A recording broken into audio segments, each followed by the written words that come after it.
Hey, everybody. Welcome to another episode of Courtside with Beilinson Tennis, part of the Tennis Channel Podcast Network. This guest is in his 12th season at the helm of the Case Western Reserve Spartans and has built Case Western into one of the top programs in Division III during his time with the squad. Before the 2020 season was cut short, his Case Western Spartans compiled an 18-1 record and were ranked 9th in the ITA poll while also holding the second highest Team UTR in D3. This guest has coached 2 national champions, 6 All-Americans, and has amassed over 200 wins in just 12 seasons. He was recently awarded the 2019 USPTA Midwest College Coach of the Year. Please welcome to the pod, Coach Todd Wojtkowski. Todd, thanks, man. Yeah, so happy to be here. Really, I have so much fun reflecting and kind of going back and looking at the journey, and you have such a great platform for people to be able to do that, and you ask great questions, so I'm happy to be here.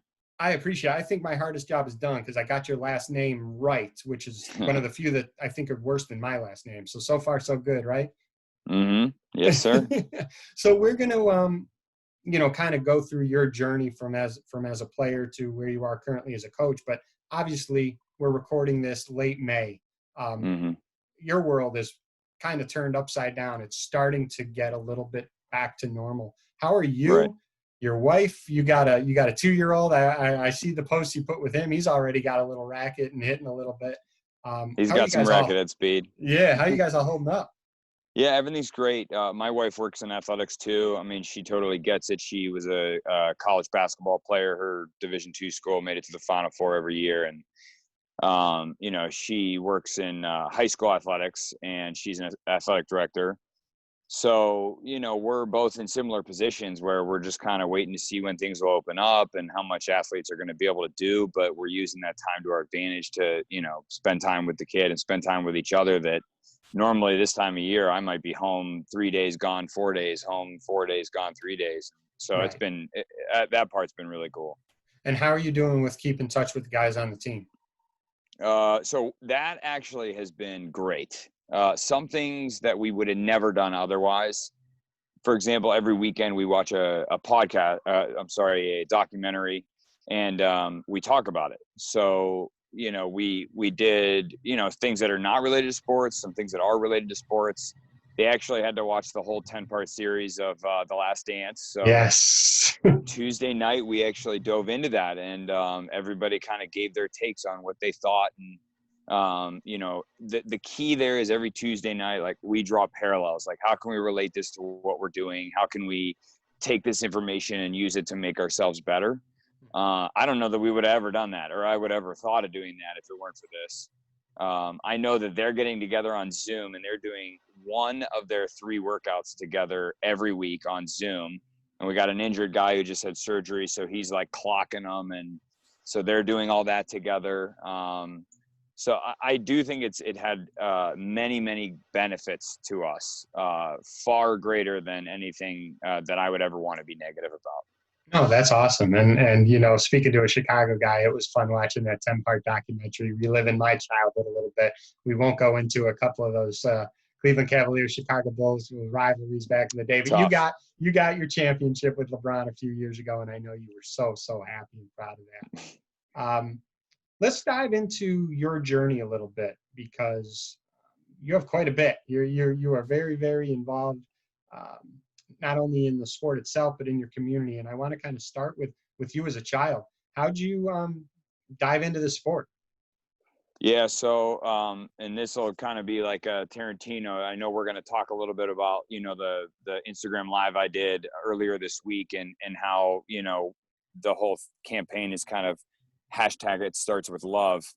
Well, the thing is, like, my love for tennis has become evident in multiple stages, and I guess this is the question I might talk the most, and there won't be as much give and take, but I'll try to be as brief as I can. I played just like Lauren did, every sport growing up, and tennis was the last thing I played.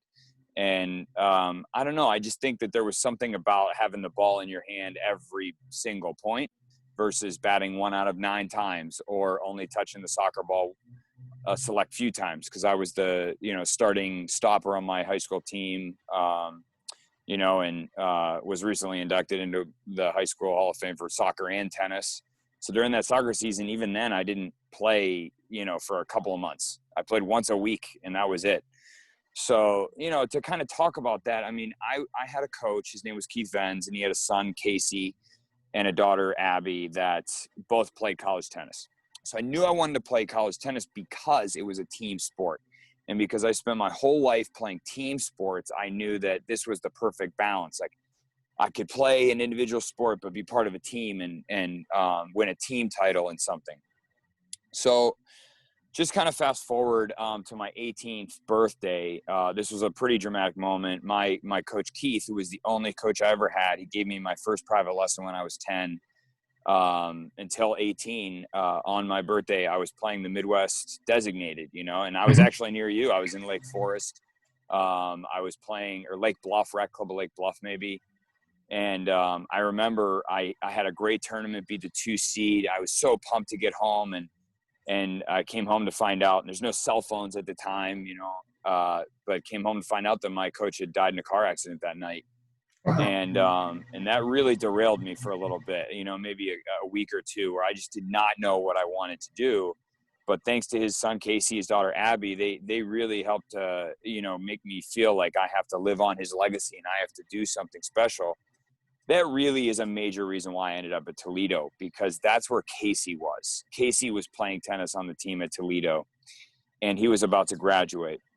So, this thing happens. It's, like my parents are separated when I was little. I mean, Keith was like, he really, really was like such a father figure to me. And I just had to go to Toledo. I had to be with Casey. And at this point, like I said, I went a couple of months out of the year not even playing tennis, playing soccer. And I probably played 6-7 tournaments a year, and was still able to be a top 15 in the Midwest player.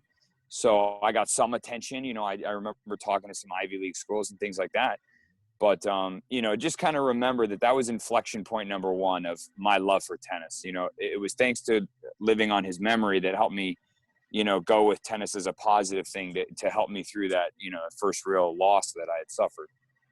So I go to Toledo and I go all in on tennis for the first time in my life, actually tennis for 12 months and all in on it. And Coach Al did an amazing job. He got me a lot better, player development wise. And we played Ohio State a couple of times, and I was able to win, at number one doubles. And I know the team we beat was one of the top teams in the country. And, I had a win over another Ohio State player. And, I just kind of reached a point where I was like, I want to go all in on this. And I feel like I'm ready. I've matured and I've kind of gotten over what I was going through at the end of high school. And so I just said, I only got a year left. I'm going to put everything I have into it and see how far I can make it as a player, but also upgrade my education. So getting a degree from Ohio State was important to me. And this is kind of like a transition to starting to think about academics, because I realized tennis, I wasn't going to be good enough to make it. So I needed to figure out a career. So tennis really helped me out because it got me a graduate position. And I was the graduate assistant at the Citadel. It's a military school in South Carolina. And I did my MBA and I got into coaching. And we had the best season in Citadel history. We got a national ranking. That fall, actually, the head coach went on sabbatical. So I showed up literally, and he was like, all right, team's yours. I'm 22 years old. I just graduated from Ohio State. I'm like, okay. It's amazing though. Like opportunities like that, like if you show up, like you never know things like your story. And I appreciate you sharing so much. And obviously it's very personal to you, but like the people who I've interviewed, everybody has a story and nothing is exactly the same. And it's like, you could not have written your script up until where you're talking right now. It's just, everybody has such a unique story. It's really cool for me to listen to. Yeah. And then we could go so deep into those 4 years of high school and the things that I was, exposed to and kind of the way that tennis really helped me. I mean, I can tell you literally of my best friend group after the soccer season had ended. My senior year, I was at, the Midwest designated. They go like January, February, March. The soccer season ended in November. I remember when I was at Winter Nats. I remember when I was at the designated and at the second designated. Okay, twice I had friends get a DUI. Like a high school senior, get a DUI. And I'm like, oh my God, thank God I was at a tennis tournament, and it really tennis, it really showed me a different pathway. So, and then you fast forward it, and I'm at Citadel, and we have this great success, but I'm planning on going into business. You know, I'm like, I'm going into business. I'm going to go into construction management. I loved math and geometry and seeing things get built. And I was ready. I signed a contract with Beilinson Construction. It's one of the top 3 privately held construction management companies in the country. And it was '08. And go figure, here we are in 2020 in a, you know, pretty bad economic time. And tennis saved me then, because they rescinded the job offer and I had nowhere to go. And I'm like, okay, well, at least I have tennis, you know, I can do this. So I took the job at Case thinking I'm going to just maybe get another master's degree or a PhD and then wait for the economy to turn around and move on. Well, you know, now here we are, you know, we've arrived at how I've gotten to be here at Case. So yeah, and you coach both. Initially, you coach both the women and men's team, and I know a few coaches do that, and I never quite understand how you guys are able to do that. Obviously, more recently, you've just been coaching the men's team. You've had some incredible success, as I mentioned in the intro. You've coached 2 national champions. You had 6 All-Americans. You've had 200 wins in just 12 seasons. This year was kind of a bummer because you guys were rocking and rolling. We were rocking. Yep, we were rocking. And, you know, something I'm really proud of. I mean, we really hit a lot of home runs with some players that just didn't get looked at by the top tier schools. And, you know, you kind of talk a little bit about Division III tennis. Even when I was growing up, I didn't know that much about it. But then again, there wasn't as much information, wasn't as available. Right. But, you know, I mean, I've looked at the statistics. I mean, these things are kind of staggering. In 2013, going by tennisscreen.net, you know, there was 1 5-star player and 23 4-star players that went into Division III. To be a 4-star player, you got to be top 200. I mean, you definitely could get a scholarship at Division I level, but and then it followed the same for the next 2 years, 13, 14, 15. 1 5-star, and then about 25 4-stars. Then something happened, 2016 and 2017. Think about this. 7 5-stars, 26 4-stars. 2017, 8 5-star players, 8 out of the top 20, 8 out of the 26 to 75. There's 50 players. 8 of them went into Division III, and that was in 2017. And then in 2018, 2019, things kind of reverted back to the way they were in 11, 12, 13, 14. But then again, this year, boom, listen to this.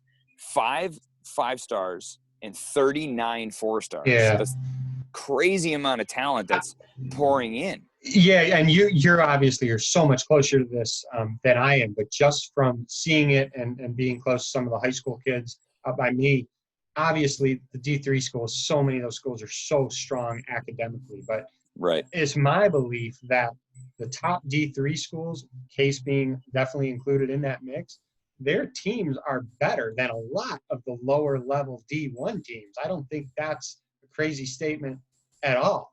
All you had to do was see our guys. I mean, we finished 18-1. We were 15-1 after we beat Lehigh. You would have thought that our guys won, you know, the UAA conference championship. Yeah, I mean, I think kids growing up and they're like, oh, I just want to play D1, just want to play D1. But when you dig deeper into it and like what you just described, and I've seen it, and obviously, again, you're so much closer to it than I am. Top level D3 schools are better than a lot of the D1 schools that are out there. So kudos to you, man. You're doing a great job. And with you, you know, you're from Ohio. You're so involved in the community. And I want to ask you to talk a little bit about Advantage Cleveland. And for those that haven't seen it, we're recording this on, one day goes into another. I think it's a Friday in late May. You had Lauren Davis on a few days ago. You can still see it if it's posted. I think it's on the Advantage Cleveland Instagram page or website, but Lauren's also from Ohio. Talk a little bit about Advantage Cleveland and then your relationship with Lauren as well.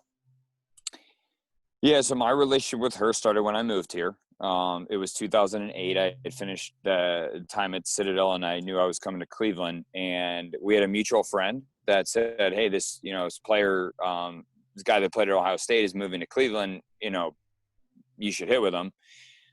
So I was hitting with her, and I was also hitting with a girl named Kyle McPhillips. She played at UCLA, was an amazing, amazing collegiate player. And there were some boys, a couple of blue chip boys, this kid Yale Goldberg, who won Kalamazoo doubles with Ronnie Schneider, Mark Goldberg, who played number 1 at Yale, at Lehigh. And so we kind of formed this like mini group. It was very interesting. The 4 of them or 5 of them would all come together, and we would sort of do like a little mini college practice. And I'll tell you what, I mean, Ty Tucker does this thing where like he'll stand up at the net and he'll volley you all around the court, and you see these guys that are, you know, unbelievable players that are top 100 in the world just ripping the ball at him, and he's just flexing the volley off and moving them around the court. So a lot of what I did, you know, when I first graduated was like, just, okay, well, like Ty is so successful, just do some of the stuff that he does and, you know, put your own twist on it. I would stand up there and volley the ball around the court. And Lauren, the idea is you have to rip it. If you're not ripping it, then you're just going to run even more. Right. She would go 5 minutes and just not stop. I mean, she would just rip. And then like blue chip boys would come in and it'd be over in like a minute. And Lauren was at like 14 to 16 years old at this time? Yeah, she's like 14 or 15. I'm like, this girl is a machine. This is unbelievable what she's doing. Kyle. And for those that don't know Lauren Davis that well, I mean, she is not physically imposing. She's, I don't know what her height is, 5'2", maybe. Yeah, something like that. I mean, she's not a big, strong girl. So I can't imagine what she was like at 14, 15, 16, and what Todd's saying. I mean, y'all know how Lauren, and we'll talk about a few of Lauren's matches, but that's enormous heart. That's what she's known for. That's what I'm teaching my 2-year-old, you know, how to have an enormous heart. And you could just see it even in the practice session. She just did not want that rally to end. And that's when it kind of clicked to me. I'm like, you know what, 15, 16, you probably need to get down to Florida and start like really, you know, playing the junior slams and things like that. And to be honest, that's kind of where my relationships opened up. So I have to mention someone named David Dickinson. David Dickinson and his wife, Frances Dickinson, she won the Orange Bowl. Actually, if you look it up, Frances Dickinson, she married David. David is a Cleveland guy.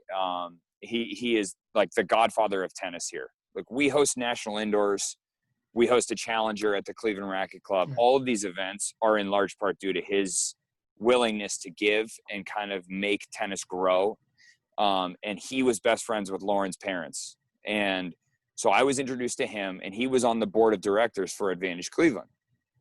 And so, you know, I remember my coach Keith, you know, kind of going back to living and kind of living his legacy, taking me once a week downtown Youngstown, Ohio, and doing some clinics for the YMCA for some inner city kids.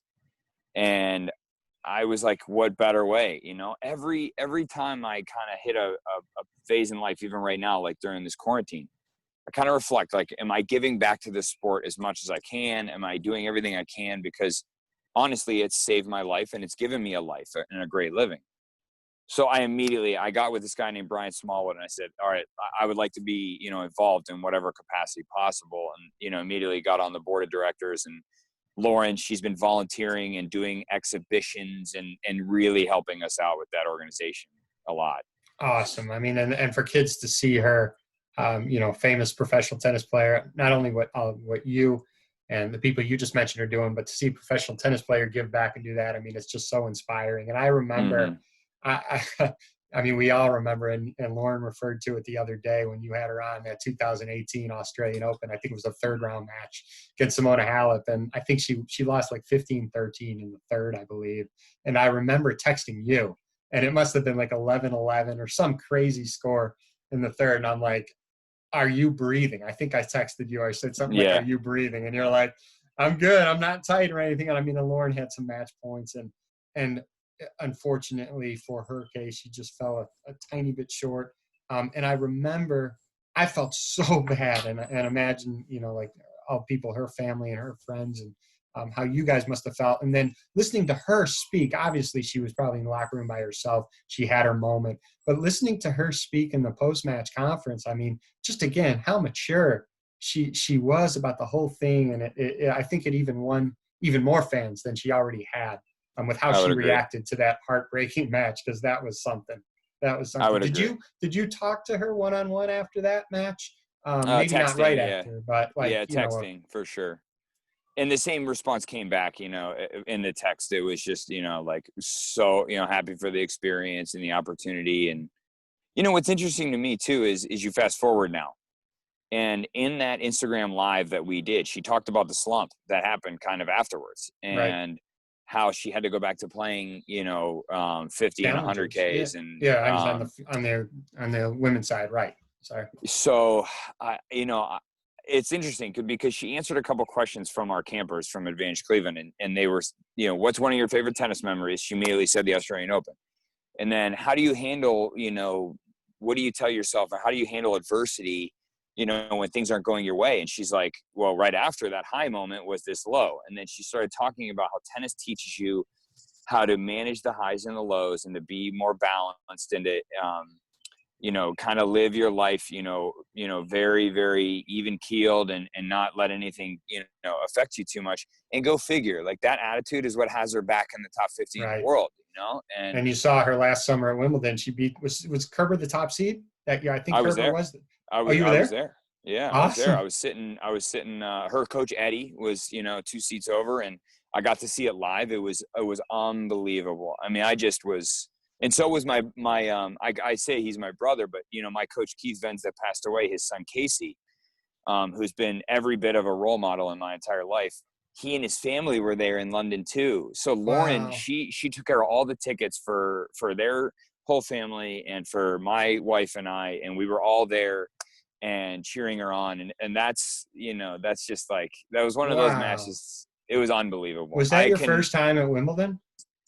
Yeah, this summer was the first time. time. Oh my God. Yeah. What? And then you have someone in your home state doing as well as she did. And was able to watch it. It was unbelievable. Yeah. Awesome. So not only what you're doing with Case, not only what you're doing with Advantage Cleveland, you're also the director of high performance at Cleveland Racket Club. And you guys have had some incredible success. I think the state champion has come out of that club. I think I'm just going to list some years here: 2014, 15, 16, 17, I think 18 and 19 as well. 18 and 19, yep. What's your role? I mean, is there enough hours in the day? I mean, how do you do it, man? Yeah, no, I mean, it's very cyclical. But yeah, during the school year, I'm with the Case guys, starting at 6 a.m. We have a faculty role on campus at Case too. So I'm with the guys. We go 2, 3, 4, depending on how long they can stay, if they have class or not. I usually have a class that I need to teach on campus, in the midday, 11, 12, 1-ish. And, I usually wrap up my day there around mid-afternoon, 2, 3, 4-ish. If the guys hit a little bit more in the afternoon from the team, they'll usually hit with my assistant. And then I head over to Racket, and I go over there for 2, 3, 4 hours. My hours have been more selective and focused now that I have Owen and my wife Julie. But honestly, I mean, it's like I tell you, like the story is what it is. Like, tennis has been something that I can very truly, honestly say, if I didn't have tennis, I don't know where I would be. And it may be I would be fine, but I also think there's a chance that I could be like a few other people I know from high school that just went down a road that, you'd rather not be on. And so I go morning, I wake up to the time I go to bed. It's constant tennis. How can I make myself better? How can I make the team better? How can I make my players better? And I think when you lead by that example, like we were talking about that Bulls documentary, I mean, Jordan, it's just, he walks the walk. And one of my favorite lines from that documentary is, he never asked his teammates to do something that he wouldn't do himself. And I never really ask any of the players that I coach, you don't need to have my energy. I don't know if you can, but at least just try to match it or come as close as you can, because I will constantly be here just pulling and pulling and pulling you and trying to get you to play with that same sort of energy and focus that I feel for the game. Todd, this was awesome, man. And I've talked to you for a while now, and even on this conversation, I've learned quite a bit about you and your journey. And I know you have your 2-year-old. I know you put him down for a nap, and he's probably going to be waking up soon. So I don't want to take too much more of your time. But I know this year for everybody, 2020, is an interesting year. You're looking at it as a positive manner, like you said. You're taking the pluses out of this and doing things that you normally would not do and learn in a different sort of way. You're taking advantage of what the opportunity has presented to itself, which I think you and all good coaches are doing and should be doing. And I appreciate it, man. This was awesome. I really appreciate your time for doing this. Yeah. No, I appreciate being on here. Like I said, I mean, we could do this for another 3 hours, right? But well, we'll get you on again. We'll get you on again if you're good with it. Yeah, of course. I guess the only other thing, with Advantage Cleveland, one thing I do need to mention, that there's a company here. I'm so proud of Cleveland. Any chance I can brag about it, I will. Obviously we have Clutch Sports here, which is LeBron's company, and he's in LA now, but a lot of the people that are working for him are still here. IMG was born here, the beginning, player management group and individual sports such as tennis. And, there's this organization here called Team 8, and that's Tony Gotzik's company. And he works with Federer and Zverev and Coco, and they are literally 100 yards away from the Cleveland Racquet Club. And Tony's married to MJ, Mary Jo Fernandez. Yeah. And you got to get the Labor Cup. You got to get the Labor Cup to Cleveland in a few years. We had it in Chicago. Yeah. Oh, I was there. That's the only time in my life, probably will be the only time I met Federer, thanks to Tony. He was in attendance kind enough to set that up. It was awesome. It was awesome. I didn't get to meet Roger, but it was awesome. People don't even realize that another 5 miles down the road is this guy named Sam Duvall, who runs Top Notch Management, and they represent Isner and Opelka and Caroline Garcia, amongst many other athletes, and Lauren Davis, she's with Sam. It's crazy. No one really realizes how much, is really here. And, players on my team have interned and done stuff with these companies. But, Tony and Roger have been extremely giving. If you see the Advantage Cleveland kids, their uniforms for the summer are actually RF logo stuff. Oh, nice. Nice. That's what they get for their summer attire, which is pretty cool. But I just felt like I want to shout out to Kevin Callanan and the people that, Lauren, she gives a lot, but there's also some other people that really help our organization there, and also help this whole ecosystem that's going on. The Challenger, National Indoors, Advantage Cleveland, the High Performance, they all help each other, and they all kind of, and I know you're in Chicago, and it's one thing that I've known growing up is that sometimes a lot of the competition can force some friction, and people, they go into their pockets and they kind of keep to their own and keep their cards close, and, players are jumping around. I think for the sport of tennis, what you do with your podcast and what we have a platform here to do is just say, look, we got to rally together. We all love the sport. If everybody works together, then everything can be better. And you can create this ecosystem that, makes the tennis world better and better and better. So, I just wanted to be able to say that. And again, 100%, thank you for, what you're doing is part of it. It's part of this ecosystem. It's getting information out there, letting people know about all the great things that are happening in our sport. So I thank you for that.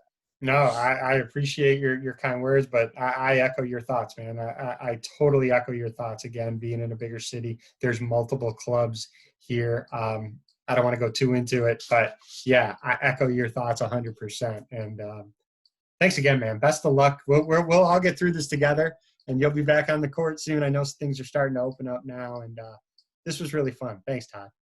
Great. Awesome. I'll talk to you later.